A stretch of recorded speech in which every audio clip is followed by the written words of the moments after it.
Hey, Buckaroos, we are live streaming on both the Twitter Twits and the YouTubes. I can't believe we've figured this out. Season 3 is shaping up to be pretty amazing. How you doing, Buckaroo? What's up? Hey, first off, Yes, sir. I just want to say I'm working with an MVP here, folks. An MVP. I just named him MVP last week, and it's a good feeling. I still have not received my acrylic MVP award from trophyforeverybody.com that you ordered. It's coming. You'll get that soon. Check the mailbox. This is pretty groovy, actually. I'm gonna see what I'm gonna see is I gotta test it if I can pull it up on the YouTubes and then retweet it out. So give me like 2 seconds. Oh, so that's good. That's working. We are hot and live. So we have a lot to talk about, XFL and some other stuff, a couple of things, but you had said you had been doing some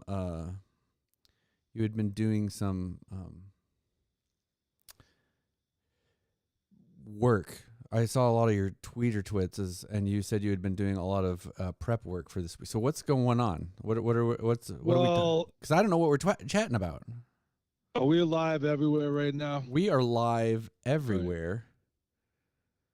Right. So as you know,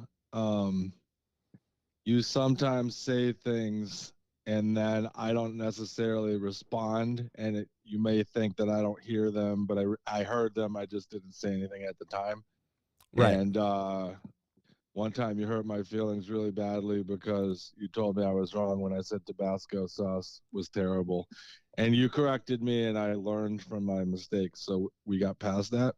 Right. But you said something last week that I heard at the time, and then I heard it on the replay, and I need to discuss it openly and honestly with you right now. Oh no.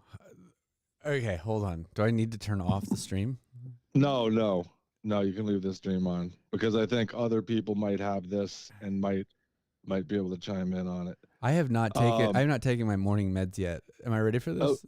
Okay, yes, you're ready. So what you said was, we were just talking about how you like to enjoy your football. Yes. And you had mentioned you like to get your Dr. Pepper out, and yes, you're chewing on ice. And then you said something really interesting. You said that, you've got the Icy Hot foot massage going. You have your Dr. Pepper, and you're chewing on the ice. And I just want to come back to the Icy Hot foot massage thing going. And I want to know, is that a thing when folks are watching football in Texas, or is that your thing? Because I had never heard that one ever, and I had to take a double take. Okay, so I don't think it's a Texas thing for sure. So a little bit of backstory about me that maybe not everybody knows or even cares about, but I'll tell you anyway since you asked, because it's relative to the story. I used to work in the film and TV business regularly, right? Everyone works in the TV and film business these days because everybody's got an iPhone. But I mean, I actually worked in the actual entertainment industry where you had to like be in LA and travel around and go to projects and everything.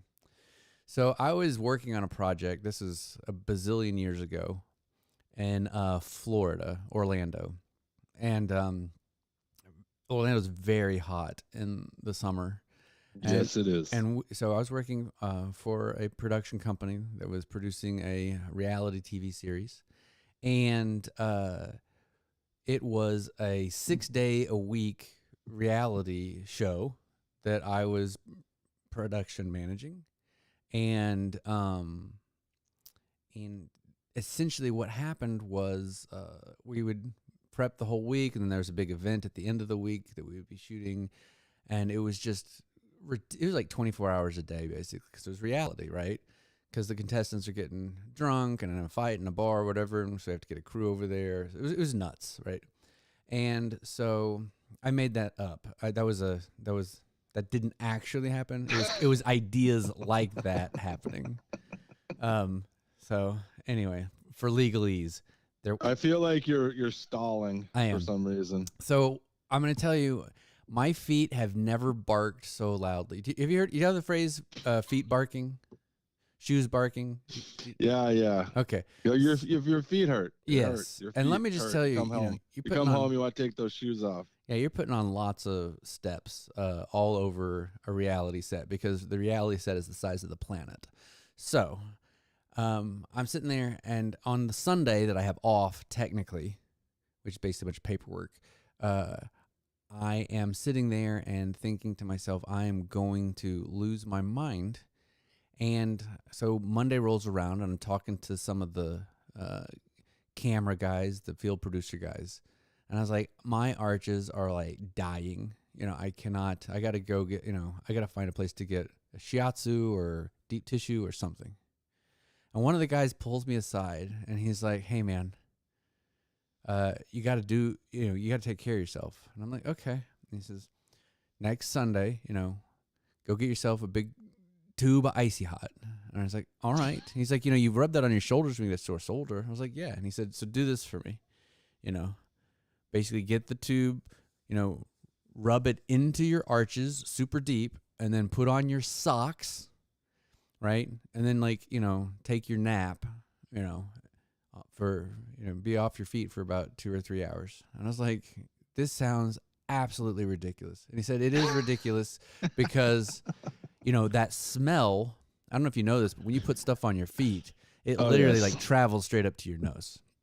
I used to run track, and the smell of Icy Hot is burned into my sinus. Yes, absolutely. And so anyway, so I was like, okay, this guy who works in the entertainment industry, he's not I don't think he's hazing me. And I did it the first time, and it was absolute fire. And I use that phrase in two ways. It hurt so bad, right? Because I was like, I've never had this chemical on my feet. And then the amount of relief that I felt, it was like magic. And I was saying, how come no one has ever told me about this before? Right. And so what did I do? I think because they were all lying to you your whole life. Probably. Everyone was keeping me from having feet that don't feel terrible 24/7. Yeah. But seriously, so I'm sitting there and I become this weird person now who openly talks about, hey man, have you put Icy Hot on your feet? And everyone I talk to, if I mention it, they're like, man, you are into some weird stuff. And I'm like, no, it's not like a fetish. It literally is a legit thing. Okay. All right. I think the audience has the backstory. Okay. How does this then come into play when you're watching football in your living room? That what is the story? That doesn't go together with the story. You didn't just put on a whole bunch of miles and walking around in tight shoes. So this is basically probably the Texas thing. The Texas thing is, it's a very, as far as I understand it, Sunday is, we're going to go to church early. We're going to go to the 9:00 service because Cowboys kick off at noon. Okay. And we're going to skip brunch with Aunt Nana because the Cowboys kick off at noon. And so what you would do is you'd get home by noon kickoff and you would basically sit on the couch and you would be immobile and relax for that 3 hours while you're watching the Cowboy game, right? Yes. Or if the Cowboys kick off at 3:25, right, we're still going to go to 9:00 church so we can get home for noon kickoff, right? And we're going to essentially watch a terrible Jets-Bills game or whatever CBS is showing. Cleveland versus... Well, they certainly weren't showing the Patriots back then. Yeah, so. This is back in the 80s, right? Yeah. So, but anyway... So Sunday, the whole purpose of Sunday was to have about 3 to 5 hours of vegetation. Yep. And so what I did is when I started this thing, the football season was just starting, right? Training camp. Okay. But as we moved through the production, Sundays where obviously I'm watching the football games. So it became for me a ritual to essentially, do the icy hot, put the socks on, and then watch the game. And so it became like a thing. And of course, I incorporate bourbon into that, or chips and queso, or Dr. Pepper, if depending on how the Saturday night went. Masa chips Masa and chips, queso. absolutely, Yes, masa there you chips go. and queso. And There you go. so, yeah, it just became like a ritual. And so now I don't understand Sundays, and I don't understand football. I don't understand, relaxing on the couch without like icy hotting up your feet, because it's literally like a massage, in a tube. You know, it's This makes a awesome. lot of sense, but It's incredible. You got to try it. I wanted to know if you wore cotton socks or some sort of polyester or some sort of natural wool fabric, I like wear. animal fabric. Maybe we get a sponsor. We need Icy Hot as a sponsor, and we need Okay, Golden Toe socks. I get the a Golden Toes golden toe. Okay. because they're really like. I got a whole sock thing we could talk about if you want. So that Or could we could have, save that that has for a like later conversation. 10%. That has like a stretchy 10% nylon fabric in there. I'm assuming to give you a Yes, little bit of stretch and comfort, but a it's little puff. mostly cotton. Yeah, they're puffy. Yeah. They're really Okay. puffy, and so I'm really weird with socks too. Like, yeah, my so I tell people this every year, and no one. Okay, except for You're like telling this to everyone right now, I know so it's fine. it's not just me. So, but like, uh, I would always joke when I was a kid, right? That like I'm really weird about socks. I love that first time you put on a new pair of socks. Okay, and I just love how. But people are like, you know, I was talking to this guy. This is actually back in college, and we were like, he was like, "Oh man, I love new socks too." And he's like, "Man, I just like to, wear a new pair of socks and like throw them away. Like, it sounds really nouveau riche and like wasteful or whatever, but that would just be like the luxury life." And I said, "No, no, no, no, no, you're wrong, man." And he was like, "What do you mean?" And I said, the first time you wear a sock out of the package, straight from the Target or whatever, it's awesome feeling, right? It's just that it's that factory fresh feeling, right? But to me, the absolute best sock experience is after that first wash and dry when it's like fluffed up with the fabric softener. Yeah, yeah. That second sock experience is like the creme de la creme, right? And so it just became a running gag. I was like, when I'm retired and older, when I win the lottery or whatever, I'm basically just gonna buy socks. So I wear a fresh pair of socks every day. And then the conversation's like, no, I'm actually gonna buy socks. So I wear them once, wash them once, wear them again, and then I'm done. And then I Now, don't donate once you them. put the icy hot in them, though, are they? Can you just wash that right out, or Yeah, is that gonna? I mean, you You get a can, little but of that's that. exactly the kind of the point, right? Is they would be like uh, two-time use socks, right? So you'd wear them once, then you'd get them real soft and fabric softener, then you'd icy hot your feet in them, and then you'd donate them, right? Well, wash them and donate them, and so that's the whole concept. Well, anyway, so the button on the You're story is donating your socks after you put icy hot in them and no, watch football. no, no. Well, I'm just saying you would wash. They're washed out, Wow. but my point is it became a running gag that my ultimate Christmas present, if a woman loved me or if someone cared about me, they would basically buy me 365 pairs of socks, right? That became like a running gag, right?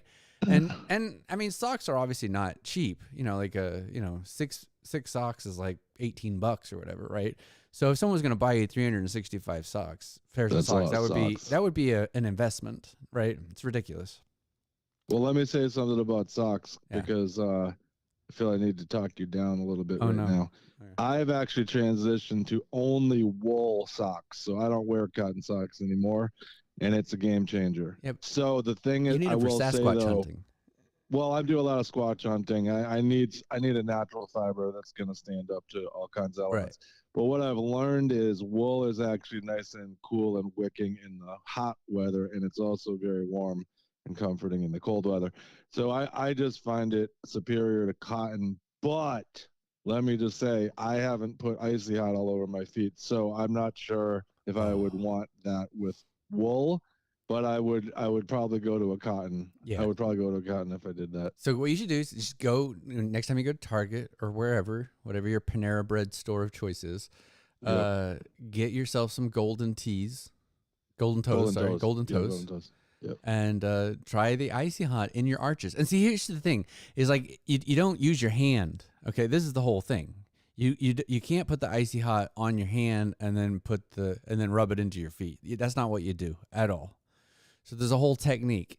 You because like it's really greasy and sticky, and then like that crap's in your hands, and you can't enjoy your masa chips if you got Icy Hot all over your hands, right? Well, if you accidentally rub your eyes, then you Yes, won't be able to watch the TV. exactly. It'll be a disaster. And Yeah. so what you do is you basically get the tube, pop it open gingerly, and you actually dollop the Icy Hot into one of your arches, right? Just the whole arch, a whole dollop.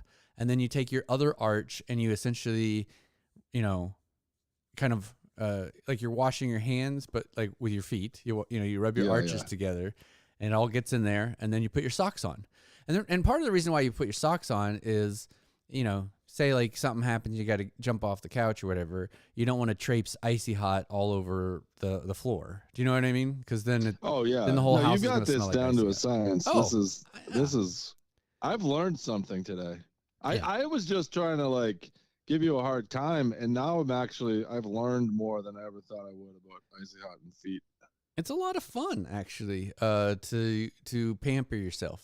That's one thing. Now, have That's you one thing ever I learned. tried? Have you ever tried one of those Asian foot bath massages with all the little fish in them? Uh, I have. I did go to one place where they they nibble the little dead skin off of your feet. I entertained a date once. We went and did that. I felt like I felt like I was on That like was a a TV thing show a or while something. back. That was a thing not too long ago. Yeah, and it was weird. Yeah. But I mean, I know several women who love that whole experience. I also there's a weird thing that you can do where you like put your feet in some kind of special chemical water, and it actually like pulls out like the iron and stuff out of your feet, and like Yeah. the whole like tub will go like kind of rust color. It's weird. And they ask That you have to is fill out this form. It's like you don't have any like stents or metal in your body because like it basically tugs on all the metal in your body. It's weird. that is bizarre. I Yeah. never heard of that Yeah, I'll one. see if I Out of can. your feet? That's weird. Yeah. Huh. Yeah. Well, actually, I'll your look feet into are that. really important in terms of, they're like connected to. I don't know if you've done the. Wait, hold on. Didn't we go to that place in Boston to get foot reflexology? Well, no, I follow your That was feet. one of my best trips ever. We went and it was like the Rainbow Room or something, Yeah, yeah. and we That got was foot one of the reflexology, and then we went to Fenway. That was yeah, that was awesome. one of the little Asian places along the way there. And that's a Can't very remember. respectable. It's Oh like no, yeah. what's the big Rodeo Drive right there in So that's Kenmore Square yeah. area, and then a couple of main streets, Beacon Street and Commonwealth Ave, cruise through there. Yeah. But I remember that because that was the one where you had to go like way in the back, depending Yeah. on what you wanted. Yeah. So I actually remember that. That was actually pretty well done overall. Absolutely glorious. So But I there's didn't nothing know like about the getting foot iron. reflexology and then going to Fenway. That's Well, and I'll tell you, that's a winner. I get into these little debates with some of these nutrition people online, and I'm like, yo, if you're not walking around barefoot, then you're like, you can talk about food all you want, but you got to get those electrons from the earth. They go right up into your feet, and Yeah. I'm telling you, man, your feet connect you to the ground, and it's very, very important. So I'm really glad you're working on your foot game. Oh, Very, very glad. it's hugely important. 100%. Because like Yeah, and I you think get it's underrated. I yeah. think a lot of folks want to know how much they can like deadlift, but the real action is the foot game. Well, and so yesterday I started some new shoes. And I sound really weird, but like, so I started a new pair of shoes yesterday. Now, how And long did you live with these shoes before you first wore them? uh, Because I- I like to live with my new shoes for a while. oh yeah, I bought these shoes probably 6 or 7 months ago, and they've sat Oh, there. okay, perfect, perfect. Um, Yep, and that so works. finally, the shoes that I'd kind of really loved, I felt okay. So I'm really weird with shoes. So I lost a pair of shoes, one of my favorite pairs of shoes, on Super Bowl Sunday during the domestic pet catastrophe. That's all I'm gonna For say. those of you that don't know, we were supposed to do 2 or 3 live shows during the Super Bowl, and it all fell apart because of this pet cat discrepancy problem. I'll just call it a discrepancy. Let's We'll just leave say it at that. I lost a pair of shoes over it, Yeah, yeah, and I'm yeah, talking like no recovery. Like yeah, yeah. it literally. I felt like, okay, you know those sci-fi films, like when the teammate dies and they have to like put him in the little pod and shoot him into space because they're like infected by the alien or whatever, you know. Yeah, you just gotta let them go. And yes, that's what I had to do with my favorite shoes currently, and I was just Ugh. devastated. Anyway, so what that did is that took these new shoes off of off of the waiting list. Because what I'll do is I'll buy shoes when they're really cheap. Like, on Amazon there's like a special and they're like half price or something. I'm like, oh, I love those shoes, and now they're like basically free, so I'm gonna buy them now, and then I'll have them in 6 months for like super cheap. Do you know what I mean? So that's when I buy stuff ahead of time. It's weird. That's very smart. I mean, Yeah, so I'm maybe. like you. I like to get new shoes, and then actually I like to do this with a lot of stuff: shirts, clothes, pants, socks. It doesn't really matter. I'll buy it and have no problem not wearing it at all for months or weeks or months, and then I'll hit it, and then I'll be like all into it for quite some time. So that's totally normal as far as I'm concerned. I'm going to tell you what's awesome about the YouTube stream is there's a little sports buckaroo bug in the lower corner. I forgot I had created that, and it's on there. That's pretty cool. So uh So well, yeah. as far as the Icy Hot goes, this is a subject we never need to talk about again. Okay. But that was incredibly interesting, very, very informative, very helpful, and I'm going to integrate that into my regular program. Okay.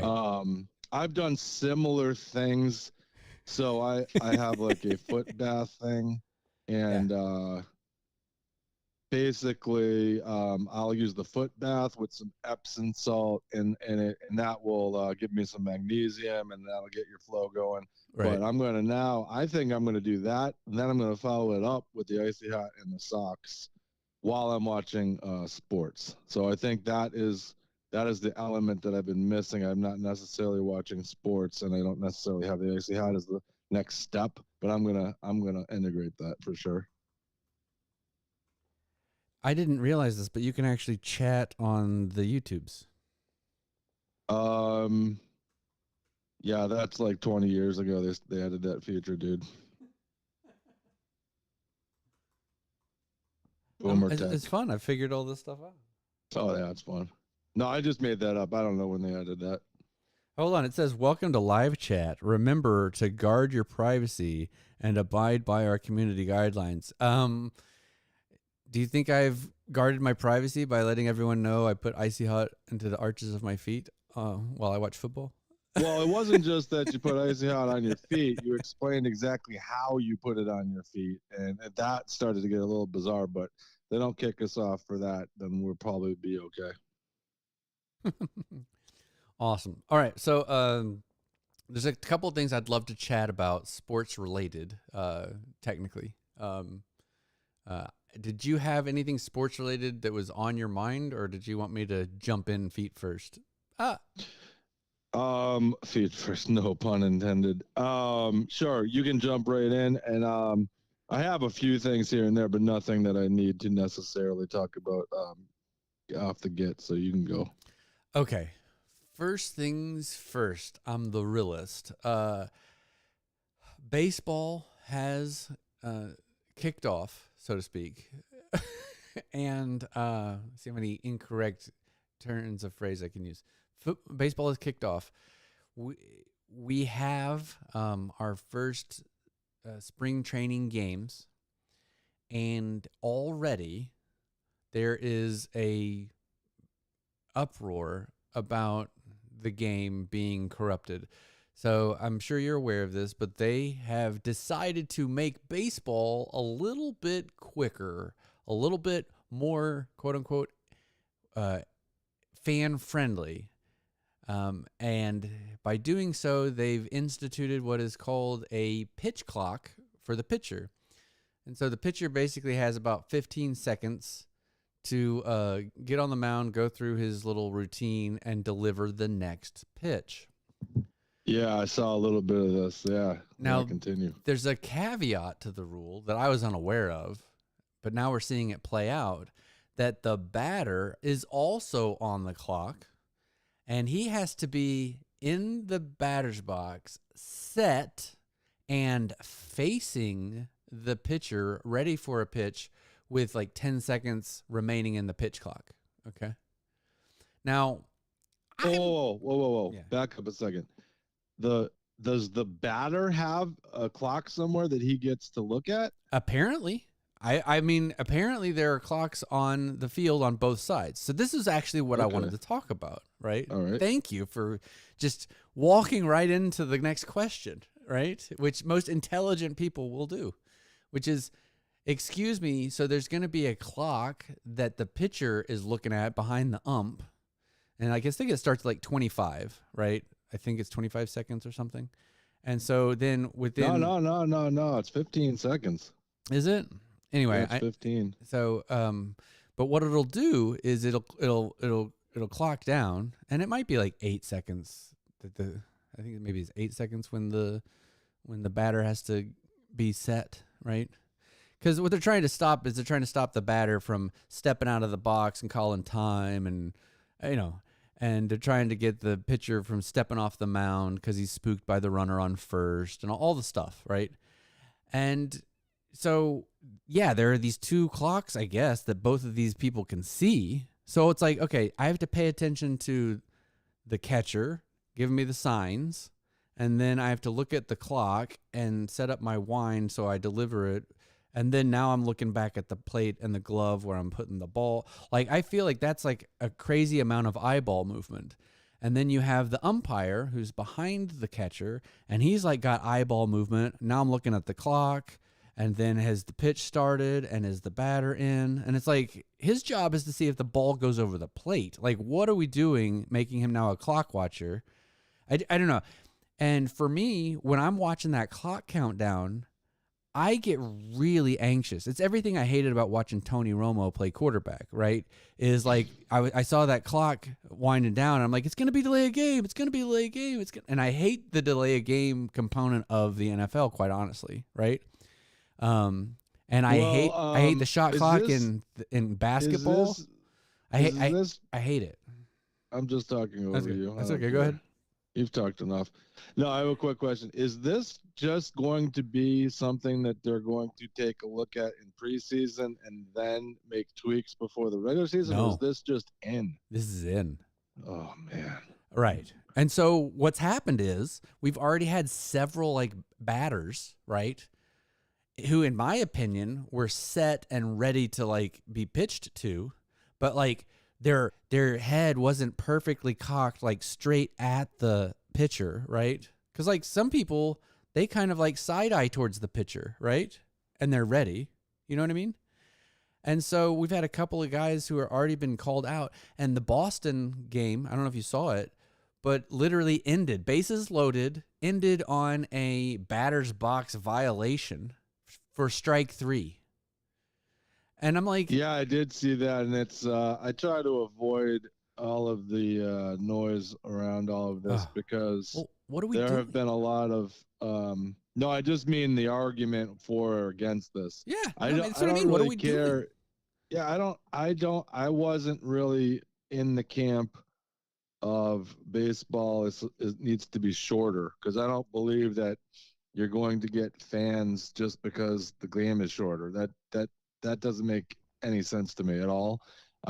They just need to make yeah, you're gonna lose fans. And the demo is getting really old in baseball. But I don't think making the game shorter, like when you went to Fenway Park, you've been there more than once, obviously, but the whole thing for you is like it was an entire experience Yeah. of going to Fenway, and you didn't want it to be like, would you want that to last 90 minutes and then you're out? No, I mean the whole experience, you want it to be long because you're there to see, Well, the whole environment, yeah, but it's So a pastime, right? yeah, It's the day at the park. Like imagine if you had like a shot clock, when you go to the museum, you know, like or if it's like, hey, great, you stood in front of the Mona Lisa for 25 seconds, move on to the, Monets. You know what I mean? It's like what okay, wait, what? Like, because the whole point of baseball, and I've said this trying to explain it, I get people all the time like, I hate baseball. It's so boring. Nothing happens. And I'm like, dude, it is literally, you're supposed to go. You're going to crack a beer. You're going to sit there with your buddies. You're going to like loosely talk about whatever lawsuit your company's facing and how they're going to get out of it and how, they've got this attorney on retainer and hopefully it'll work out. All, you talk about this random stuff, right? yeah. While the game is going on, and there's like fidgeting on the field, and then there's a pitch and a hit, and it's like, ooh, exciting, yay, cool, go team. And then you go back to, anyway, so I really feel like maybe Tina and I need to, go into some, get some counseling because she's having some issues since her dad died, right? Like the thing is the camaraderie of the friendship, of the conversation that you can peacefully have during a baseball game is awesome. Like some of my greatest memories in my life are being like at a baseball game, like with my dad, and we're just like talking like real life, and then boom, home run, yay, awesome, right? Like it was such a glorious, timeless, like no time restraint, you know. Our biggest stress was like, okay, we got to run to our car to beat traffic, like going Well, home. this is a good conversation to Yeah. have because I think that's at the heart of it. So I went down. I was in Houston one time, and I went to a Astros game, and I could care less if the game was short or long. I was there just to experience the stadium and the people, and I had a Red Sox hat on, and people were stopping me because I was a neutral. And this was back, I think, when Clemens was with the Houston Astros.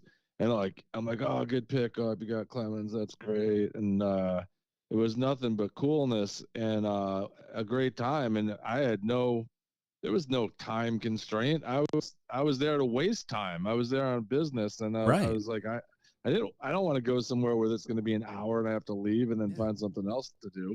So baseball is supposed to be a place where you waste a lot of time. Well, yeah, it's glorious for that. And then I'm fast forwarding to the postseason, right? Can you imagine we're like in the NLCS or we're in the World Series, and can you imagine like this kind No, of this is Casey at going the to be bat yeah. moment, and This then is going to be all a of a sudden mess. the ump decides to just say, nope, that's strike three. The World Series is over because you took 2 extra seconds to get into the box. And guess what else? Guess what problem they Oh, just created? Can you think of another sport that oh. they've now created problems with this? Let's see. It's an R word. There's an R word, and Mm, there's a G mm, word, and there's an mm, LV city, mm, and mm, there's a C word. mm. Oh my God! They it it could just open a So huge can now, of worms. so now it's going to be you're in the World Series. Are we calling this that we've been calling all year? And they're going to just create a. Are you seriously gonna? They're gonna send the team home because the guy stood in the box a second too late or whatever, or wasn't in the box, didn't have his head turned enough. Come on, man, it's not gonna happen. And I mean, I've been tweeting out about it. It's like this is exactly how you ruin a sport because we had already talked about this new generation of kids, right? They are playing video games. They're playing Hogwarts Legacy and Apex and Call of Duty and everything. And if you're going to, make this sport that's supposed to be, a time where we get together, something that can just turn into a crap event and leaving a terrible taste in your mouth based on a policy for speeding up the game, you're going to lose a whole generation of fans. Right. Like This is important to understand because I'm big into youth sports and different things like that. And I am not a baseball purist. Baseball was not my favorite sport. I liked baseball like everybody else, but it wasn't my favorite sport. But when you find a guy where baseball is their favorite sport, the whole thing is about bringing their kid to the game, sharing the experience. Oh, it's their first day at the ballpark. It's their first game. It is not about, oh, I hope this game is over in less than 2.5 hours. That does not come into the equation at all. right. So as far as like the father-son handoff for those type of fans, this is not going to help that at all because that's not at all what's building that relationship with baseball. It's more like it's a father-son thing. But the thing is, you're right. These kids are playing online esports. You don't even necessarily have to have real players. Eventually, you won't even need real human beings to play these games. Yeah, we'll watch And AI. just make it AI. Like, put in an algorithm that says every so often you got to call this guy for not getting in the box fast enough, right? Yeah. That's the way this is going to go. And then then it can all be just video simulation, and you don't have to worry about weather, and you don't have to worry about parking, and the whole thing can just be shut down, and it can all be handled. You can just make up, new athletes that don't currently exist. You could blend people together from different countries, and they could be like anything you want them to be. Yeah. They don't even have to be athletes. They could be like medieval superheroes that never existed. Well, So like that's where this is going to go. yeah. And just driving away the purists while you've still got them is probably not the best idea because it isn't going to solve either problem. Well, Because the purists are not going to like this, and the mm, new kids aren't going to care. yeah. And just to kind of like sum up how I feel about this in a really articulate attempt would be, if there was only a way, right, to incentivize, I don't know, the defense pitching team to shorten the length of a half of an inning, right? And if they were unable to shorten it, they would be penalized, right? We could probably develop a system of if you don't get 3 outs quickly enough, you are probably going to have runs scored against you. The game is already designed to incentivize the pitching team to get off the field as quickly as possible so they don't give up runs. They're trying to get 3 outs as quickly as possible, right? But the idea of like putting it up against an actual like clock, right? So why don't they do this? Why don't they just say, hey, you have 15 minutes to get your 3 outs. And if you don't, the other team gets 3 runs. Do you know what I mean? Or they get a run for every out you didn't get in that 15 minutes. Why not just do that? Yeah. Do you know what I mean? Like, What are we doing here? Like, the game is already designed to incentivize these teams to do what they're doing. I don't know why we're trying to shave 15 minutes of time, because the thing that I think the big issue that we're going to have, and I want you to touch on this, please, is they're not looking at what it's going to be like for these pitchers in June and July to try and go 6 and 7 innings, right, at 15 seconds a pop on these pitches. That is cardio intensive. Yeah, what I said on Twitter was, I said, follow me at Boston Buckaroo. I have 2 followers. So at Boston Buckaroo. Get in on it early. I just opened that Twitter account, so I don't expect a lot of followers, but eventually. That being said, I said, what happens when the pitcher wants to go to the rosin bag or wants to get some chalk or what how there's no time for that now. It's Right. like it's just so stupid. Like how this isn't gonna work. Well, It's not enough time. so 15 seconds isn't enough time for the pitcher to throw a pitch, realize he's got sweat on his hand, he wants to go to the bag, he wants to stretch it out, he wants to rub his hands on the ball, he wants to blow into his hands. All of these things are now being taken out of the game because you're going to get nabbed for not making the pitch in time. It all looks great now that the weather's perfect or whatever, but it ain't going to look great when like you said, the pitchers are huffing and puffing out there and they need to take a break. yeah, and so in the with great homage to Bill Belichick, right? There are going to be teams and managers that figure out a way to game this, okay? And I'm going to tell you how it's going to go, okay? So in the World Series, when it's crunch time and we need our pitcher to we need to give him like a minute, right? Instead of 15 seconds. Because the clock starts when the catcher throws the ball back to the pitcher and the pitcher receives the ball, okay? Right. So what we're going to see is we're going to see a lot more pitch goes into catcher. Let me guess what you're going to say, and you tell me if I'm right or wrong. And if I'm wrong, you tell me. Go for it. What you're going to see is a lot more catchers asking a ref to check the ball. Okay, that's one. So you're gonna have that. They're gonna stop it with, hey, can you check the ball? You swap this out or not? Right. That'll give my pitcher another 5 seconds. Right.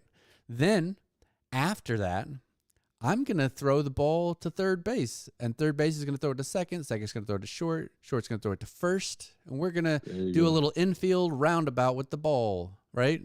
Warm up our arms, right? That's why they do it now, right? So we're going to do that. That'll eat up another 10 or 12 seconds, right? Then you're going to get the ball coming back to the pitcher, and the pitcher's going to look at it, and he's going to be like, hey, this one has like a nick on it. I'm going to throw it back and let the ump look at it again, right? Yep. And so you're going to have all of this weird gamesmanship of ways to slow down the game to not start that pitch clock, to give my pitcher a minute, right?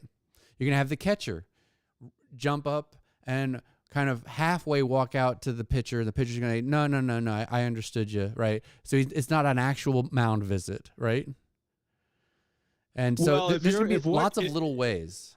If what you're saying is accurate, I'm not trying to disagree with you. I don't actually know what Come happens. on. Let's go. All right, let's go. I got Icy Hot all over my feet. I'm ready to go. What happened? Can the catcher just hold on to the ball and give the pitcher an extra 10 seconds, or is the catcher somehow going to get in trouble if he just doesn't throw the ball back? Well, this is how does that work? That's my point, right? So you're going to have I think apparently the rule is when the ball gets thrown back to the pitcher, he has whatever it is, 15 or 20, whatever it is to make the pitch. But there's going to be ways for the catcher to then become the quarterback of slowing this whole game back down. Yeah. Okay. Yep. And what they're going to find out, they're going to get to the end of the season. They're going to have a lot of terrible outcomes, pissed off fans. Okay. And I guarantee you the games are not going to be any faster because players are going to figure out ways to drag these moments out. Okay. Yeah. Yep. Because that's what coaches and players do, right? Because let's be honest, there is a shot clock in basketball, right? But let's be honest, the last 45 seconds of a basketball game is the most excruciating half hour of television you can watch. I mean, it is horrible. All the teams have How much time is left? 90 seconds. All right, I'll be back in a half hour. I mean, seriously, I've been at a friend's house, right, and left a game with about a minute and a half, and gotten home 20 minutes later, and it hasn't even finished yet, right? But for some reason, the first, whatever, I can't. Is an NBA game 48 minutes now? Yeah, it's 12 minutes. So, but the first 45 minutes of the actual game, right? Yeah. Takes about an hour and a half. The last 2 minutes takes an hour, like it takes like a half hour, right? And it's like and it's all geared towards commercials. But it's like, so we don't have a problem slowing down the game of basketball with like nonsensical, timeout, move the ball to half court crap, right? So we got to have a shot clock for the whole first part of the game, so then we can grind it to a halt for the last 90 seconds. Basketball. That's why I just can't. I just am not a huge basketball fan in general, because there's like, it's just become an unwatchable sport to me. I mean, I like moments. to Don't get me wrong, I like Virgil moments. the Virgil to the NBA. I just Yeah, I find like college basketball. watching NBA games excruciating for the first 3 quarters. I Yeah. just really can't. I mean, what's the point? Well, why don't they just set up a sport where it's like, okay, you're the Lakers, you're a 7-point dog, and here's 3 minutes, and each team gets 10 timeouts. Let's go. It's like, can you overcome your 7-point deficit? Do you know what I mean? Or have it's just so. And I don't get upset, I'm gonna get because I upset. know they're NBA purists, but we're fighting. But the reality is, it's not interesting to watch these guys go up and down the floor for 3 quarters. Sorry, it's just not. It doesn't get exciting until probably 10 minutes left in the fourth quarter. Yeah, like last week, the Mavericks, put up like 140 some odd points against the Spurs, and while that's awesome, I'm also like, I'm watching a sport where they consistently get the ball in the hoop, like they're doing it like all That's a game. Great point. They score too often, and that makes it boring. Yeah, you're absolutely right. So, and as opposed to like soccer or hockey, where it's like, oh my gosh, they're fighting and grinding it out, and like the puck will never get in the net for like 20 whole minutes, and it's like, oh my gosh, I just want it to happen. And so I don't know, it's really strange. But there's a reason why there's an NBA fan and a basketball fan. It's like, there are people who dig that, and there are people who don't dig it. And to pull it back to baseball, the problem with baseball right now is they're trying to appeal to people who already don't like the game, right? Right. And so, like, why would you? It would be like, oh my gosh, oh, you don't think I'm pretty? Let me just like get a nose job and all this stuff for this person, to fall in love with you. And it's like, dude, they don't like you because you're not into the things that they're into. It has nothing to do with your nose, Yeah. And that's what baseball's doing. Baseball's basically giving itself like the Michael Jackson treatment, and it's just not the same, Well, I will tell you one thing, and I'm not going to disparage people that like baseball, but soccer is definitely more popular for a lot of younger kids at this point. Like the next generation coming up, not the 20 somethings, but like for the teenagers now, they're watching soccer, they're watching the NBA. Baseball is just not a thing the way that it was like when we grew up. It's just not. It's baseball is definitely on the downswing. There's just no question about it. Yeah, I mean, I can't tell. I have conversations with people all the time. I'm like, hey, I might want to go see this. Arkansas's in town. I might go see them play or whatever. And people are like, why are you going to a baseball game? I'm like, well, yeah, I mean, but again, if you're going to see Arkansas, that's now an actual pastime, so that's different. So I've gone to some like Cape Cod type stuff where they have these leagues down here where these prospects that are typically in college, but they're looking to get into the minors or the pros, so they play all summer. Now that's pretty cool, man. You get to go see some kids that play college ball, and some of them are going to make it all the way, and some aren't. But it's a pastime. It's the pure aspect of the sport, and that is, I think, if you're not in an area that has that, you don't realize how cool that can actually be. Because I'm all about like the next youth player coming up and how they get there, and going to some of those smaller league things is actually pretty cool, because that's the pure that's the pure joy of the sport right there. That's a kid trying to grind through and make it. Right. So, that being said, I think that's a perfect pivot into the next topic, which would be a little bit of XFL, right? Yeah, well, that's not a good pivot at all because we were talking about baseball and XFL is football, so that's a bad pivot. No, we're talking about the entertainment value of a sport. Oh, Yes. now I smell what you're cooking. That was the Sieg. I mean, the Yeah. segue. Yeah, basically, I wanted to just kind of drill down a little bit into XFL All right.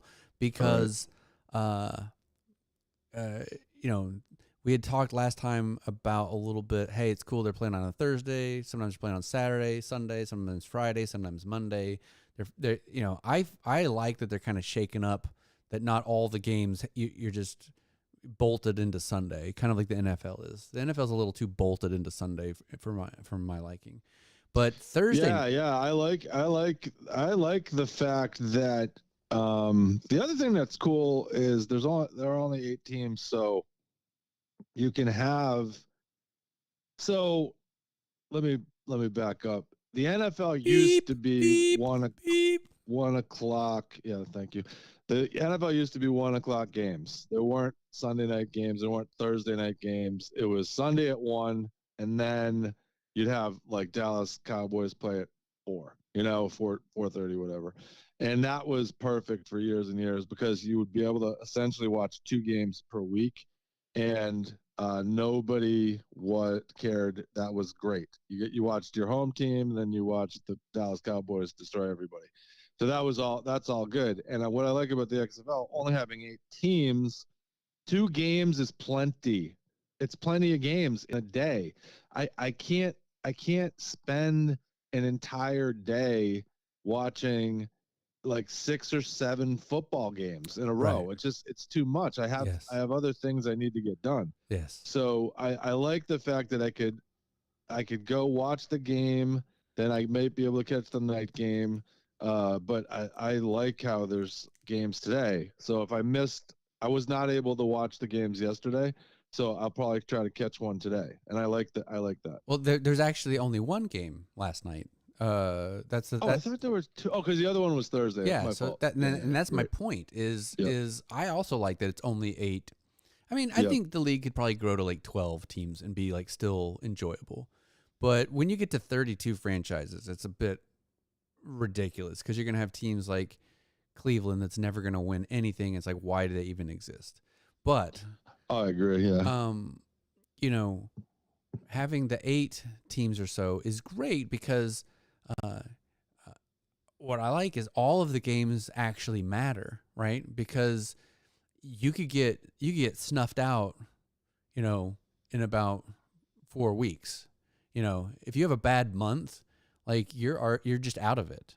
Or if you have an amazing month, you're like, you're locked in and you're vying for your playoff position. I kind of like that it's a little more aggressive in that way. You Well, have so the thing is, Mhm. a team like Seattle Sea Dragons that's down 0-2. Right.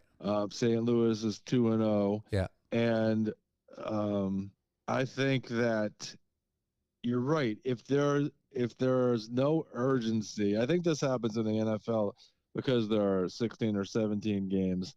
Right. The sense of urgency goes away because you don't really have, like this year we saw it. No, you didn't even have to win. You didn't have to win until literally the last week, and then if Right. you win, half the league gets in, and Look if at you the lose, half the Packers. league's out. Packers had Yeah. a horrible season and then Yep. magically were still in contention. Yeah, I think the regular season needs to mean more, and I think the It needs to be fact a there are 12-week 10 season games and max. and 8 teams. This is every game now matters, and there's a sense of urgency every week, and that is missing from a lot of professional sports, Yeah, especially baseball, where there are 180 something games. It's just insanity. I agree. So that being said, I got to catch the game on Thursday night, and then I actually watched a little bit of last night's game. I was a bit preoccupied, but I got a little bit of that in. But that being said, what's been phenomenal about it is there's no extra point kick. Okay. So you get 1 point going from the 2, you get 2 points going from the 5, or you get 3 points going from the 10. So you can get 6 points, 7 points, 8 points, or 9 points on any given drive. Meaning if you're down 18, right, it's only a 2 possession game. And the Battlehawks of St. Louis, they were losing pretty bad to San Antonio, and they came back, right, last week in week 1. And then this week, it was also a really nice matchup between St. Louis and Seattle, to where, it came down to it, right? And so you have these beautiful competitive drives that mean something. And, do you go for 1? Do you go for 2? Do you go for 3? And it's just really turned into a very enjoyable dynamic, the way they're handling kickoffs, all of it. Anyway, that being said, I watched a little bit of the Las Vegas DC Defenders game last night, and it was terrible. We had spoken about Cashman Stadium, and I maybe stand corrected here.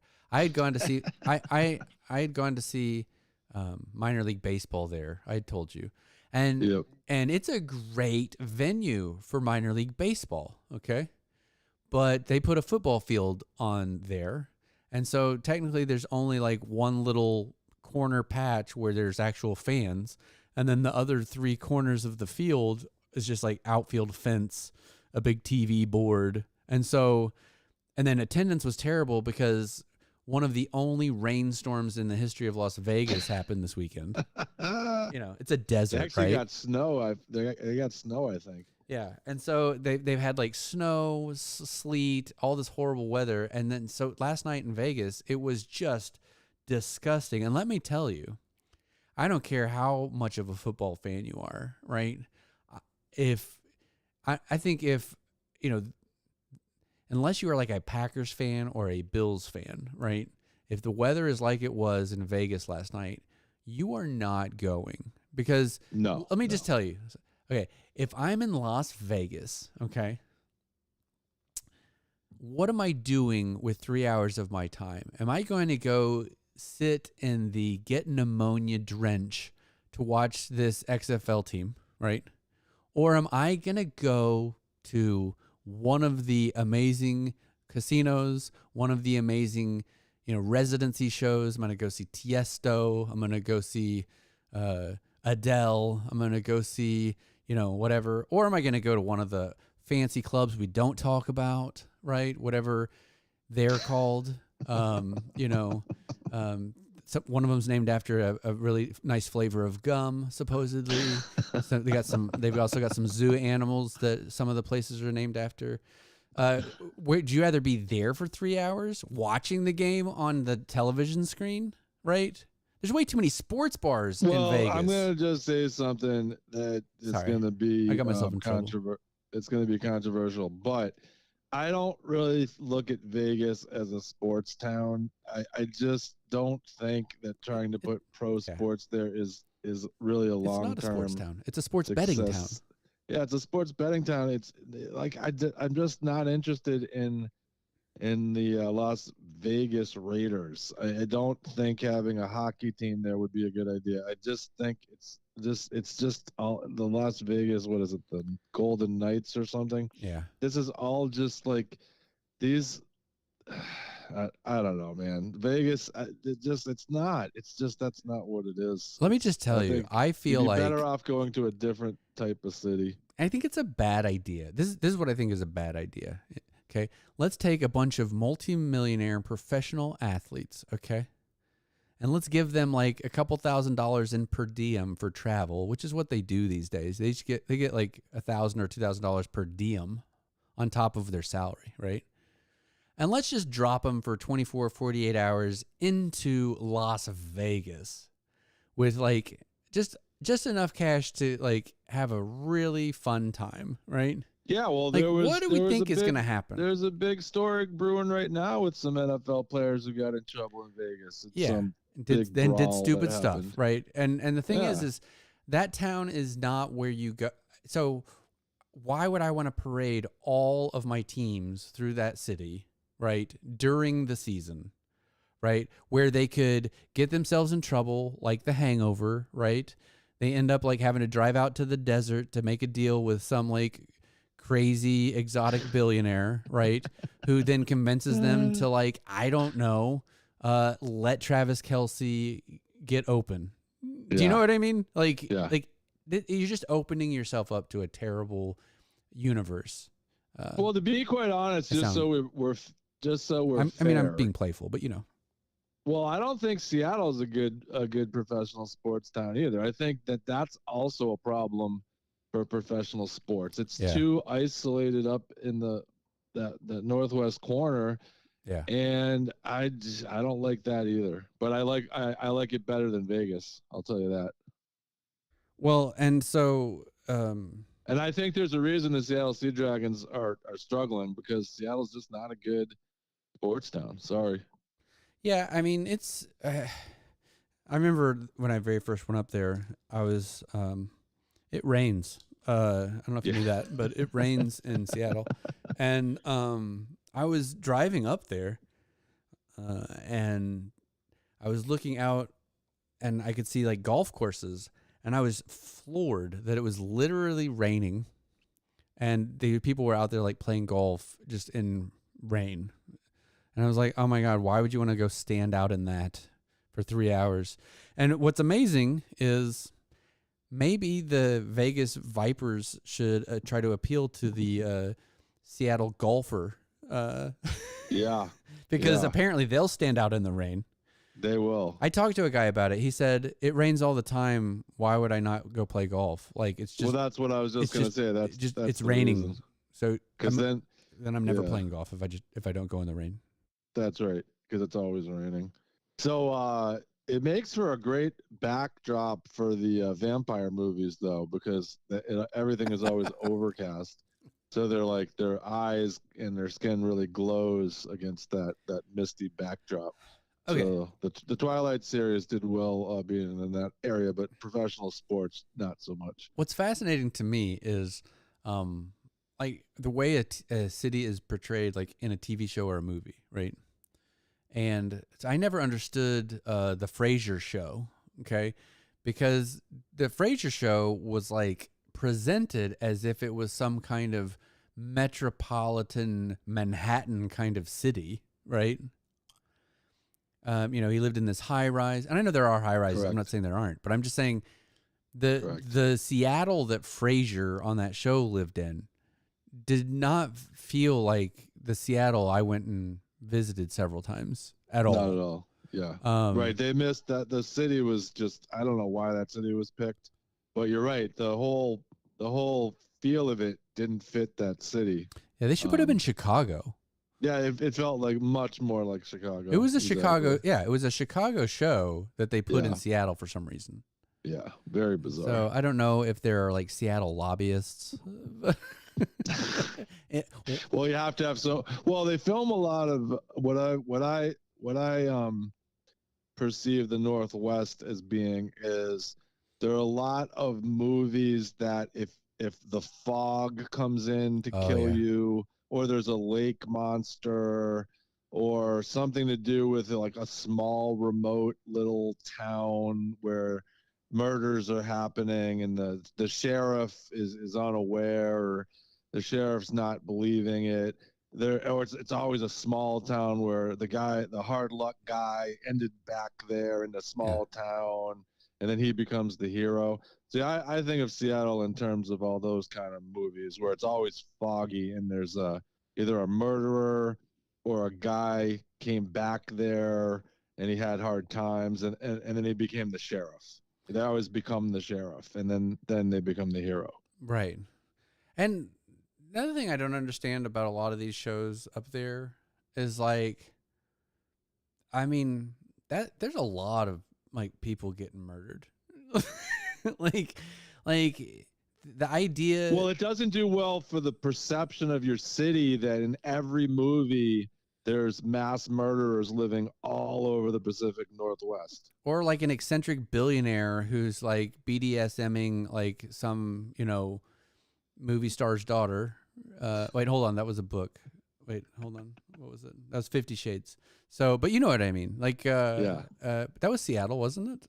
Oh yeah, it's all, and even Sleepless in Seattle, and I think you've got mail. So then the other problem is, and I'm dating myself on a couple of those references, but I bring them up because then it's like the other problem with Seattle is nothing can happen in Seattle unless you're down at the famous fish market. So everything is always the fish market. Hey, look, he's throwing a fish, and we've got to get that shot because that's the only thing to do in Seattle is watch the guy throw the fish, and we make sure you get 3 or 4. We'll just keep looping that. Throw the fish. Oh, he threw the fish. And my gosh. And every time we see the Seattle Seahawks in the playoffs, they've got to like have Al Michaels talking about, throwing the damn fish. Yep. And I've been down there. I mean, I would think most people in America have probably traveled to Seattle by now, but like, the truth is that little market is down like at the way Seattle is like you've got to go up that steep hill, right, to get back up into town. And it slopes down. It's crazy. Well, and there's like underground cavern malls. Yeah, it's because everything's now everything. Like when you go to Pittsburgh, to see like if the Pittsburgh Steelers are on, right. It's not all about like, oh, let's go down to the steel mill and let's show them making some steel. For some reason, Pittsburgh's been able to get past the steel town stigma, but Seattle is stuck in this guy throwing the fish to the customer. Wow, look at that! And every time. It's just awful. So my question though is, this is where I don't understand like just American society in general, which is like I imagine, and this is where it gets into like, are we in a matrix, false reality? But it's like, I'm just trying to imagine like the guy going in and like filling out the application. Like, what's your experience with fish throwing? Like how do you get the job? How is that your job? It's like, listen, man, you're going to be on national TV. Every time Seattle plays, we're going to show you throwing the fish. So are you really good at it? Where else have you thrown fish? And it'd be like nowhere, because no one else throws fish except for us. It's just like you'd think there'd be other people throwing fish. Right. But no, just Seattle. It's the only place that has guys throwing fish. Right. So contrived. Yeah. And I mean, I don't know. It's really, none of it makes sense to me. Anyway, so XFL.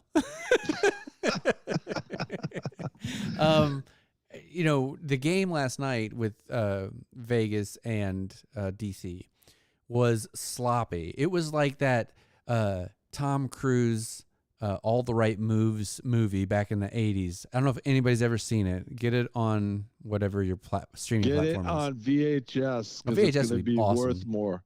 Yeah, you need to see it in 4:3. You need to see it in all its 4:3 glory. But 4:3 is the there's best. there's a football game, at the in that movie, and it's what's his name? Craig T. Nelson. Yeah, Craig T. Nelson, I believe, plays the coach. I think that was the greatest actor of all time. He was awesome. Craig T. Nelson. He was like, I couldn't believe he got into comedy because he was such a good jerk, and then all of a sudden he was funny. He's a great actor. And great actor. Anyway, but there's a game in that movie where they call a running play and he fumbles, and so they lose the game, and they shouldn't have called the running play where they fumble and then, whatever. But the game was so sloppy and terrible. That was the point of the movie. Well, the game last night in Vegas was like that. I mean, it was like 6-0 in the first half. It was just awful. And then it ended up being like 18-6 or something. And it was just unpleasant, and it looked like it was being played on it looked, okay, in a high school, right, where they have like the field that they play on, and then they have the field where they go practice on, right? Oh, yeah, yeah. It looked like it looked like they were on the field that they practiced on, rather than the field that you would sell tickets to come see. Well, I'm curious if They were like go-kart all of lines, these golf carts. stadiums are going to be the final destinations next year, Right. or if there's somehow, because obviously you still want the fan experience to be good. This can't just be about the TV viewership, especially in these smaller markets like San Antonio that don't have other sports, or that I mean that don't have football, a professional football team. Well, So, I you know, St. Louis, you know. well, I felt like that AAF that came out, other than they didn't have enough money to actually do what they were trying to do, uh, they were in Salt Lake City, which I thought was a cool town. I think the USFL is in Memphis, so I think also a lot of their thinking is a lot of these towns are already covered by USFL. We need to go in other places, and Yeah, that's so true. the XFL had the LA Wildcats. They put that team to bed, created the San Antonio Brahmas, moved the Vipers to Las Vegas because I think the Vipers were, I think they were actually already in like South, like Tampa Bay or something. Anyway, but the point is they should have not picked Las Vegas. I think that's the consensus. So Yeah, Las Vegas is going to turn out to be a bad place to have one of these franchises. yeah, Now, again, I'm not trying to tell you that if you live in Vegas and you're a sports fan, that I somehow diminish, your value as a human. I'm just saying, generally speaking, I just think Vegas is a bit contrived. It's just not. It's not where I would naturally think you'd get a good fan base. well, yeah. So I think they should have either picked Oklahoma City or Little Rock even for an XFL team. So I think both of those cities would actually support to the extent that these teams need 20,000 fans. I think you could get 20,000 fans in Oklahoma City or Little Rock. Well, the only caveat that I would suggest you may have to consider is you don't want to put it somewhere where you can't get to it via an airline easily. Meaning, if it's a place where you have to go to a different city and then take a puddle jumper or drive there, Yeah, that's going to be a little tough. I think that you want to be somewhere near an international airport or like a place you can get to without a connecting flight yeah, that brings you to the other place. or a 45-minute drive. Yeah. Absolutely. I mean, you're not So, wrong. but speaking of USFL, because I wanted to talk about this real quick. Okay. So the USFL is actually only in 4 cities in terms of where their fields are. Right. And this is a totally different model than the XFL. So they have Detroit, Memphis, Canton, Ohio, and Birmingham, Alabama. Right. Those are where their fields are, but there are only 3 teams that have home fields: Birmingham, Memphis, and Detroit, Michigan. Right. And I don't even know where that Michigan team is. I'm assuming it's in Detroit. Yeah. But yeah, you got Philadelphia, Pittsburgh, New Orleans, New Jersey, and Houston. They don't even have home stadiums. They have to travel to these other places. This is really, really weird. Well, last year, their first season, they were all in Birmingham with no fans because of, the protocol. And so this time they do have fans, and they're breaking out into three of the 8 cities. And then supposedly, they're on like a 3 to 5 year window to like make it to where everyone plays in their hometown. And I'm like, why don't you do it like the XFL did, where all the teams are at one city and then they fly out to play in front of their fans? That just seems like that's just the FedEx model. That's just a much smarter delivery system. Well, you know what I'm curious about is I wonder if the USFL executives decided not to do that because they wanted to be different than the XFL. And even though the XFL may have the superior model here, they're like, we're going to do it our way. I wonder if there's a like that sort of attitude, like, because like, listen, if I lived in Birmingham, Alabama, which apparently is a really good place for college football bowl games. If you've never been, they do a great job with college football. Okay. So it's not like they have they're used to crowds coming in there. But how are you going to, if I lived in Birmingham, I suppose it'd be cool to go watch the New Jersey team play the New Orleans team. Like, I don't even understand who are the fans going to be in Birmingham to watch Philadelphia play Houston. Well, they didn't even, but they didn't even let fans come last year in Birmingham because of protocol. Like, they still had a limit of how many people would be allowed, and so they just said, yeah, no fans, because like is just, I don't understand how. I live in New Jersey, and I have a team that plays in Memphis, Tennessee. Yeah. How is this going to work? Yeah, why? I just don't understand why they even have to like represent a city at this point, right?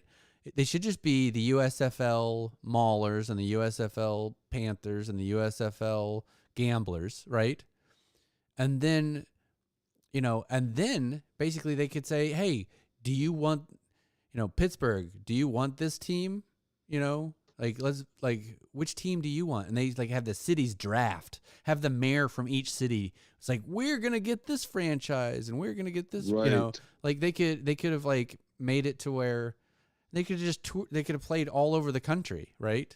And so this is interesting because this is sort of what lacrosse did. Professional lacrosse had a league, and then they had this other idea for a league, and it was like you just go on tour. So you get the all-stars. So it's like a traveling all-star league. And then you just go from city to city with this show. So it becomes like going to like a standalone event. So I'm wondering if the USFL should have done it more that way, where the venue changes and the teams roll through. And I just, it's really weird.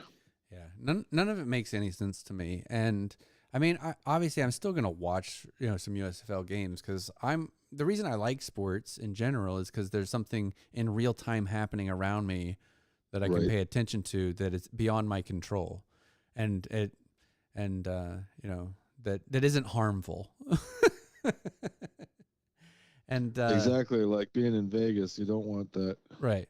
So so I mean, the USFL doesn't kick off till April. It's a 10-week schedule. It's got the same amount of teams, 1, 2, 3, 4, 5, 6, 7, 8. So it's very similar to the XFL in terms of its size and schedule, and it overlaps in the spring. And I'm interested to see who's got the better talent, who has the better quarterbacks, who have the better coaches. But I just think the USFL doesn't seem like the XFL seems farther down the path, like much farther down the path, and the USFL is still like a startup trying to figure out like what's up. And if I was to guess which one of these leagues is going to last, it'll be the XFL, not this one. Yeah. So my agreement on what you just said is we can clearly see that the XFL is run by savvy business people who know how like WWE and WWF and all that stuff is built out and sustainable, right? How do you create something on a budget to make it profitable, make it entertaining, the whole thing, right? Yep. High quality on a budget, right? That's what wrestling is, right? How do you find your demographic and guarantee that they're going to show up and put dollars in your pocket? And the USFL to me is representative of more a good old boy country club, guys who have money and don't know how to deploy it because, they're trust fund baby, like the whole thing. So I feel like they are kind of these NFL influenced people who don't have as deep of pockets. They think they can rely on all these favors and relationships, but their people aren't really as quality. Do you know what I mean? And it's just gonna. Yes. I think the AAF also did that exact same thing. I think it was a bunch of NFL guys who were trying to like level up, but they weren't really enough in the country club to get the favor pulled, right? Because here's the truth, right? If if the NFL wanted like a USFL to exist truly, right? Jerry Jones has a team that's worth $7 billion. He could write a check for $100 million, right? Or you could have all 32 owners each write a check for $10 million. You could have $320 million tomorrow, right, to operate a league like the USFL. If the XFL could be bought for $20 million and get TV deals and actually start functioning, right? If you gave the USFL $320 million from NFL people and, you know, give them access to resources and stuff, it's a no-brainer. It would succeed overnight, right? But something's going on where these guys aren't. They just aren't as savvy. I don't know. I think that's the difference. Well, and let's not forget, there's also the CFL up in Canada, right? Yeah. And that's an old league that's been around a long time, and there have been NFL players, coming through that. They haven't even made an attempt to bang into the United States market, and so to me, that's like a whole nother elephant in the room in terms of available talent, a league that already exists. So I don't know, man. Like if I was a CFL, I'd be looking to push, because now it's all online. You don't even, and like the way the USFL is set up, you don't even have to have a team you don't even have to have a team or a city that your team plays in. I don't know, like the CFL I think could make some inroads here to get more casual fans online. It's not like they're doing that, but they could. Yeah, I feel like, the CFL's problem is Canada's problem at its core, which it's so like proud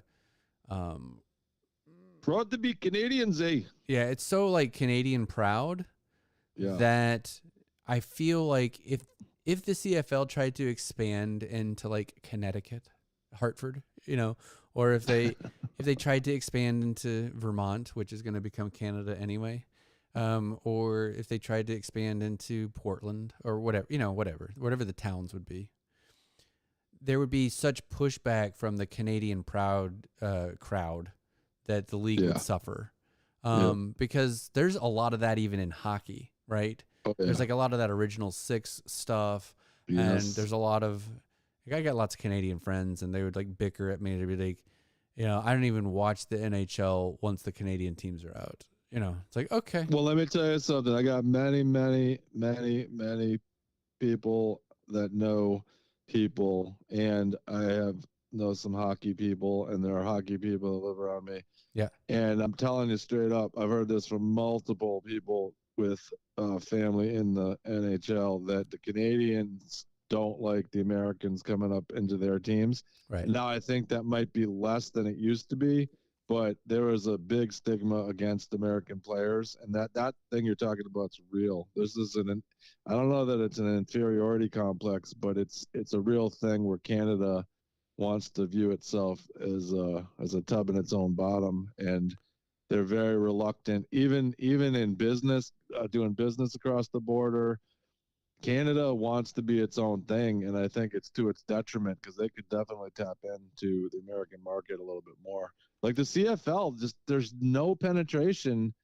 I mean, this we have a football obsessed country, and there's been absolutely no attempt to come into the United States with the CFL. It's absolutely crazy. It's weird. It doesn't quite math, but I think it's also that technically that league is much smaller than we're looking at it from the outside and we're saying, oh, there's a whole like league in a whole nation, but it's well, plus they have like names like the Argonauts, and nobody would know what that was, so they'd have some branding problem. Like, what the hell is an Argonaut? That is true. The U.S. education system is so flawed. Bad. The Argonauts. Oh my gosh. So and they're the Argos, because you got to abbreviate. See, like everything. In America, you have to name your team like Fire, or it has to be like the Wind. It has to be something that's easy to remember. Don't even like. Okay, one of my literally, I don't have very many pet peeves. Okay, very few.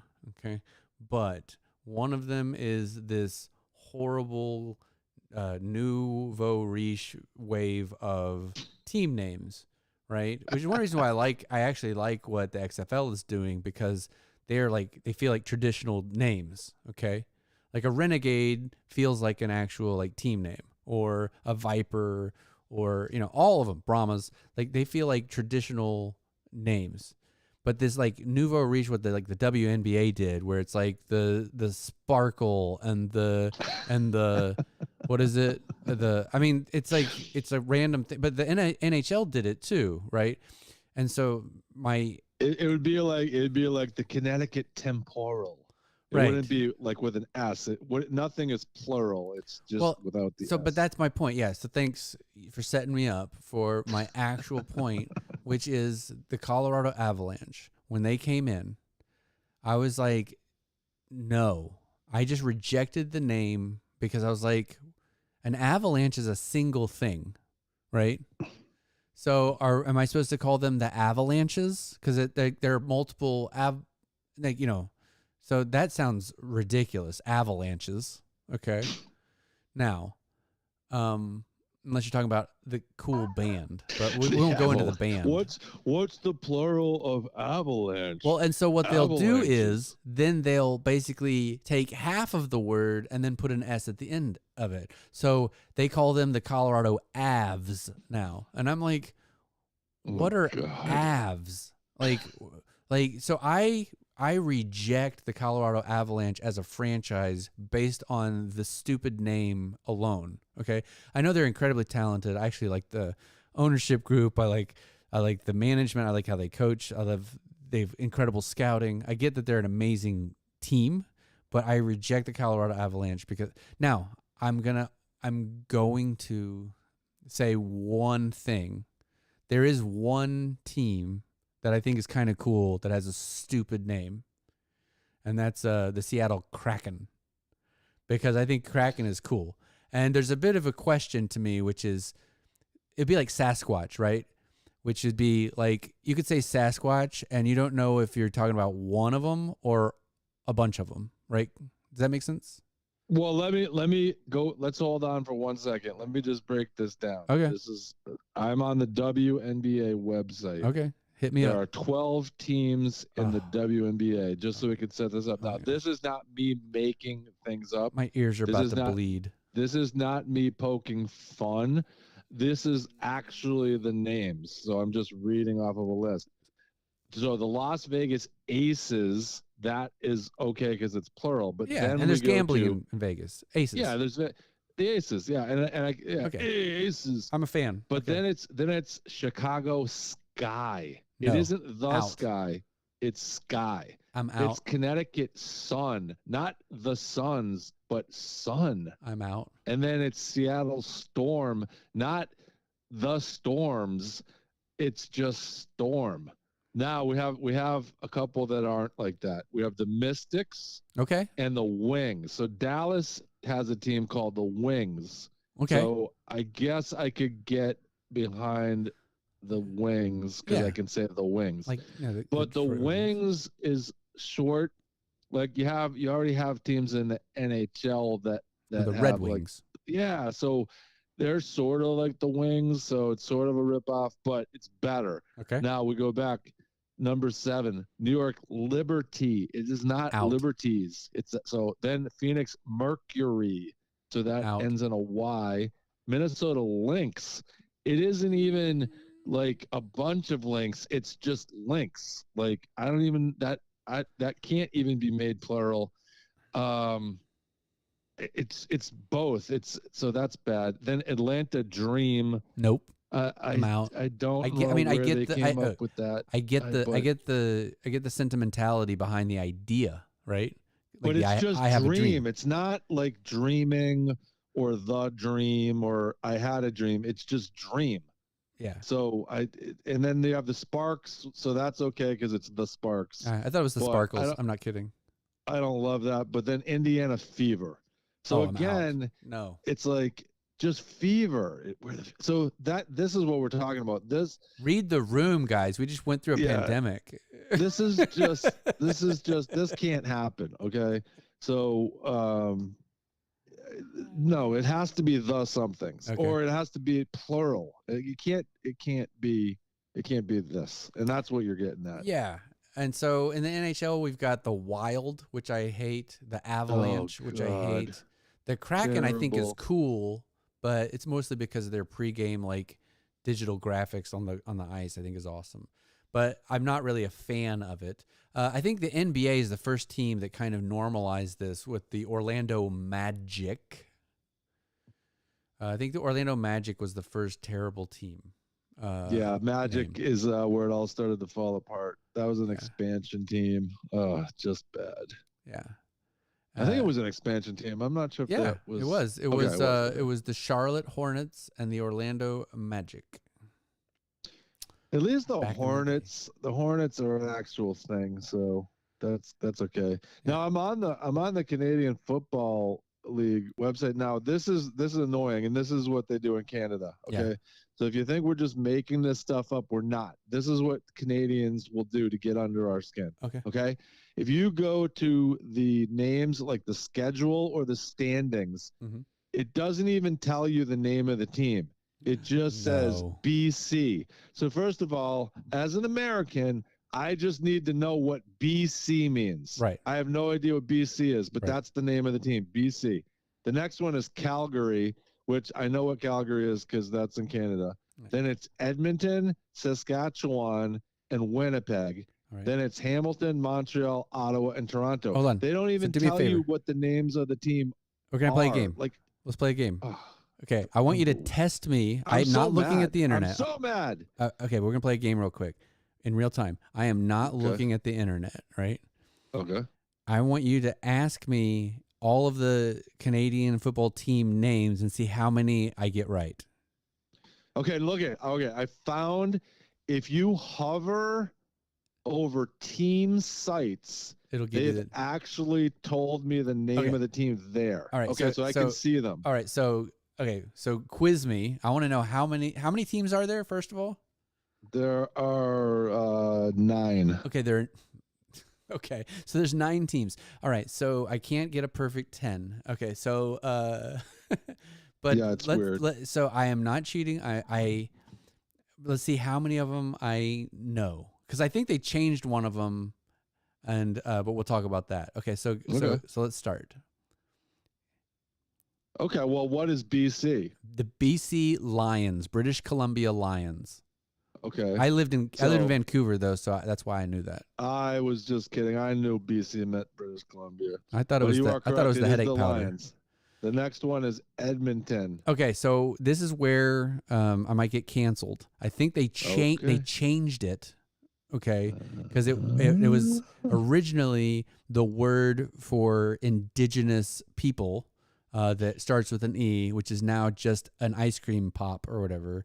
So that would be the word Eskimo, but we know that no. I know. I'm just telling you, that's what they used to be. I have no idea. They changed it to something else though.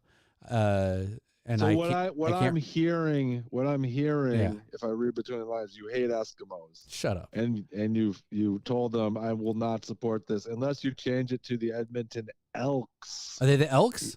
The Elks. Okay, yeah. Correct. So that way they keep their helmet because it's like a little E on the side of the helmet. Now here's one. Now Calgary. I know this one. Calgary? This one's easy. Calgary is the Stampeders. Calgary. Now you call it Calgary. Yes, I do. That's strange to me. Why would you call it Calgary? Because the Chisholm Trail, went from basically Fort Worth up to Calgary. That was the cattle drive, right? And so, real cattle people call it Calgary. Now, not Calgary. No. So it's interesting. So it's Calgary if you're like a real cowboy. So anyway. Oh, well, I want to be a real cowboy, right. So I'm going to call it Calgary from now on. That's why I call them the Philadelphia Eagles, because what's the name of the Calgary Stampeders? Calgary Stampeders. Yeah. Now this could have been, if this was the WNBA, this would have been the Calgary Stampede. Yes. Oh my God. We should WNBAI's all of the Now mascots. listen, Let's do listen. that at some point. We're gonna break their own rule. I am now going to say the name of an Indian city Okay. or province, Saskatchewan, which we're gonna have to change to something like we're gonna have to change that to Moose. So it's the Moose Rough Riders in Yeah. Saskatchewan. Now Now there's because two we Rough can no Riders longer teams say though. Indian names. This is the cool thing about the CFL. There's two Rough Riders teams. So there's the Saskatchewan Rough Riders. Whoa, yeah. Okay, now, but don't tell me the mascots though. Let's keep going. Well, so there's Winnipeg. That's an easy one. It has a color in it. Right. I can't remember. Actually, I can't remember. Hold on. If I gave you the color, would you be able to guess? So hold on. I'm trying to remember who the Alouettes are. So, that's near me. That's near Boston. Right. Oh, that's the Montreal Alouettes, right? Correct. Okay, and then Toronto Argonauts. And Correct. Then, okay, so then I have the So Winnipeg. Ottawa. Ottawa is a color, and Winnipeg is a color. Right. Actually, Ottawa's two colors.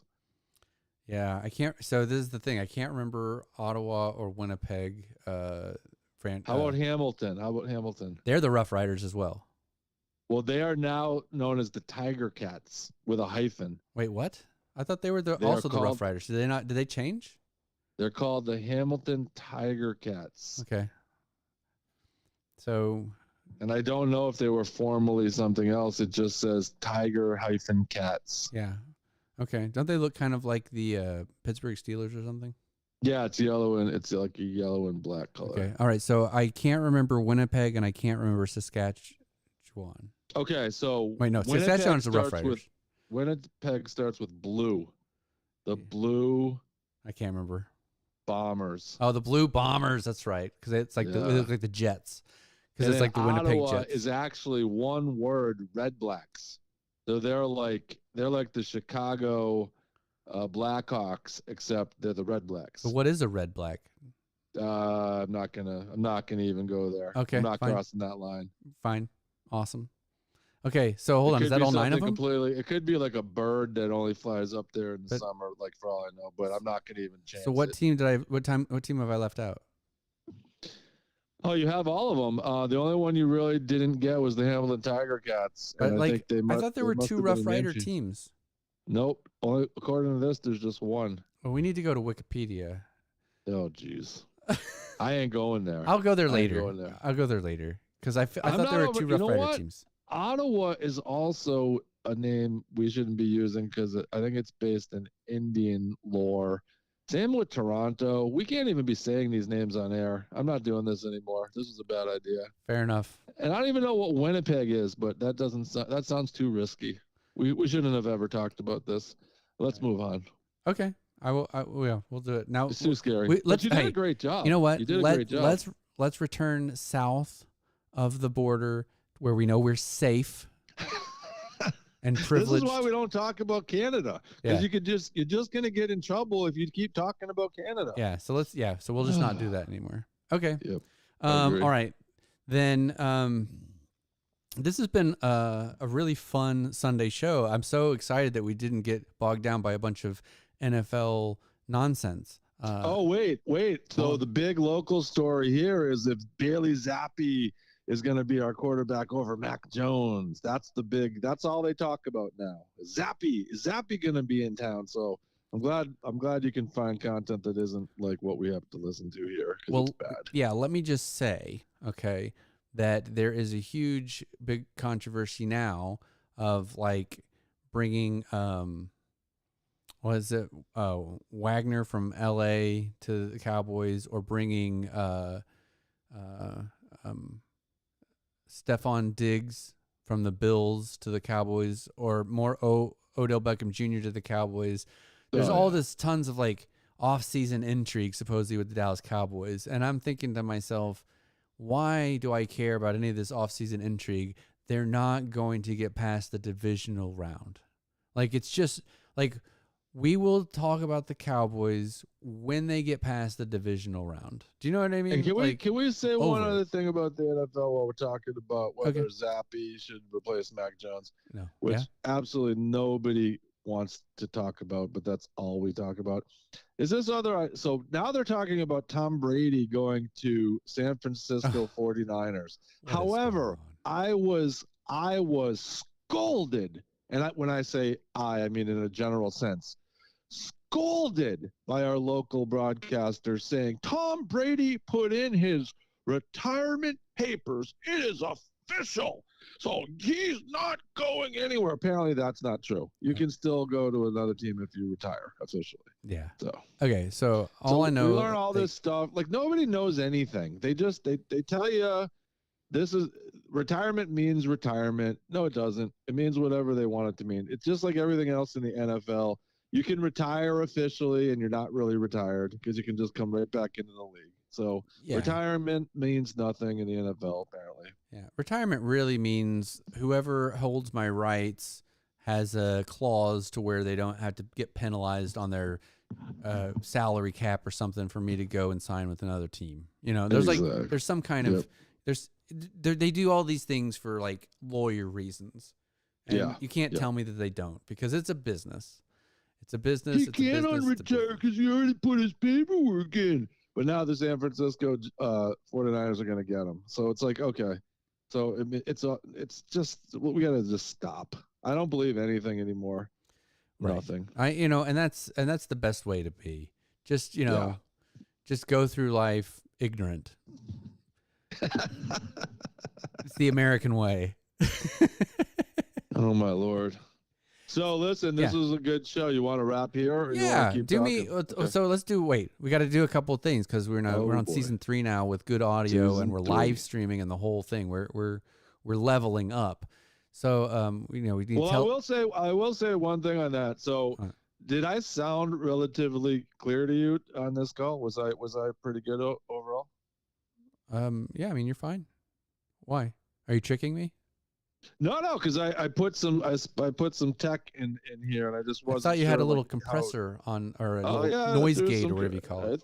I threw some different things. I got it set up a little bit different. I just want to see. Are we going through your phone, or are we going through your FaceTime?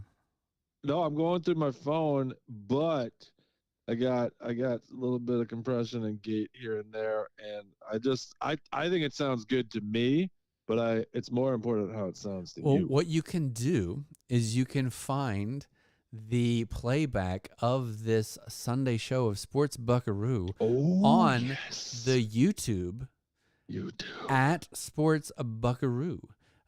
Please like, subscribe, and follow. That is our call to action. And comment below, please. Yeah, we want to engage in conversation. And if you want to say mean things to us, yeah. I don't want them to say that. Go back to Canada, eh? Yeah, but like I've had enough ex-girlfriends to where I'm totally used to people saying mean things to me. They will say mean things. Not a big deal.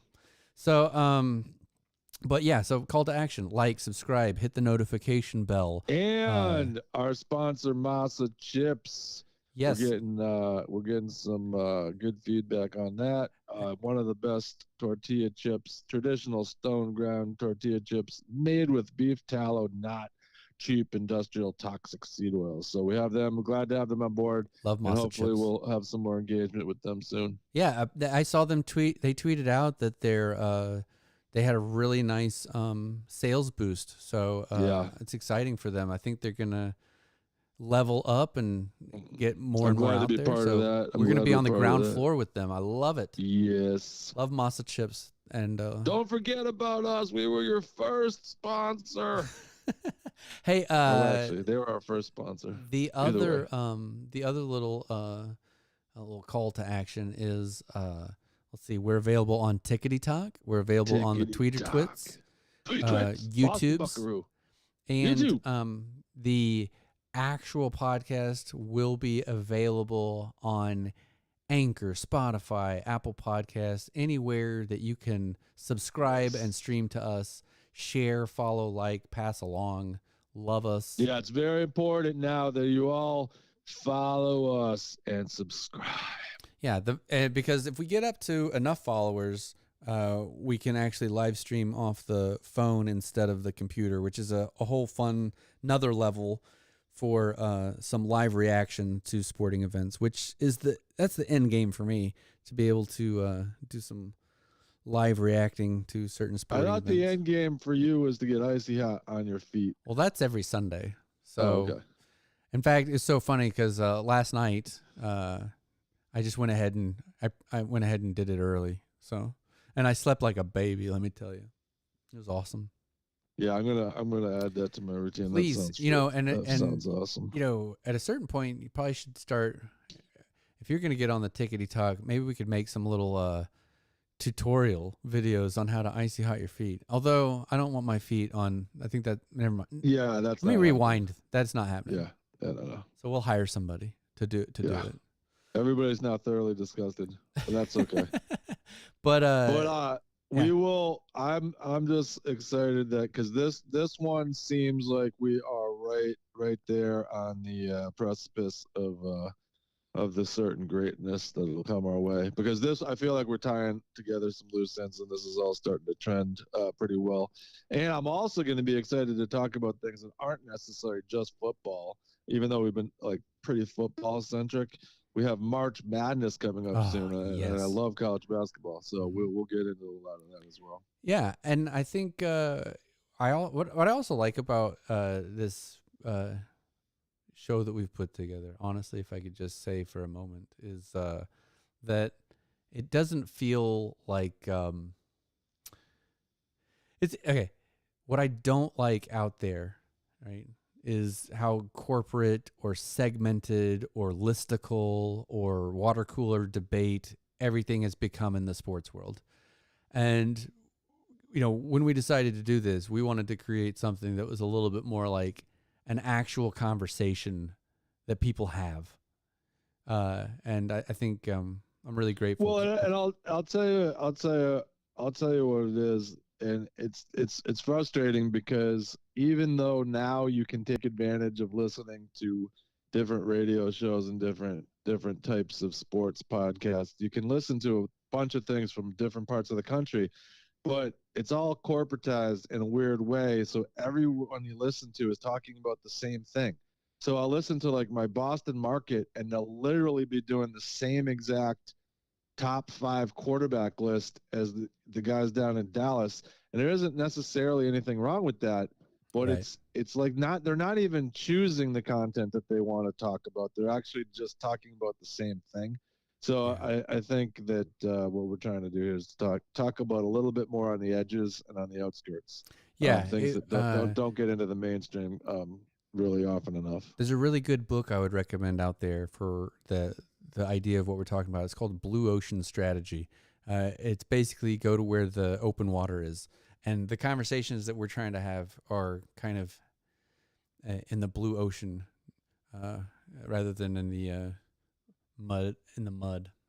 So, right, because I don't have anybody upstairs telling me I need to argue with every other caller. It's just because you never open my emails. Oh, yeah. You're wrong. No, Zappy's better than Mac Jones. Yeah, we should play Zappy. Like, do I really need to hear that for the next 6 months? No, absolutely not. Absolutely not. Well, all right, then I'm gonna play our little outro music. Yes. And we're gonna put the live stream to bed and wrap everything up. Appreciate everyone who's listening now or later. Thank you. Oh yeah. Sports Hub on the Twitter twits. Cool, man. Well, you have a great day. I'll check in with you as I always do. We'll get together on Sports Buckaroo on Wednesday or Thursday or whatever it is. On the Tickety Talk. Yeah, and then we'll make some picks for next week. That sounds good. It sounds like a plan. All right.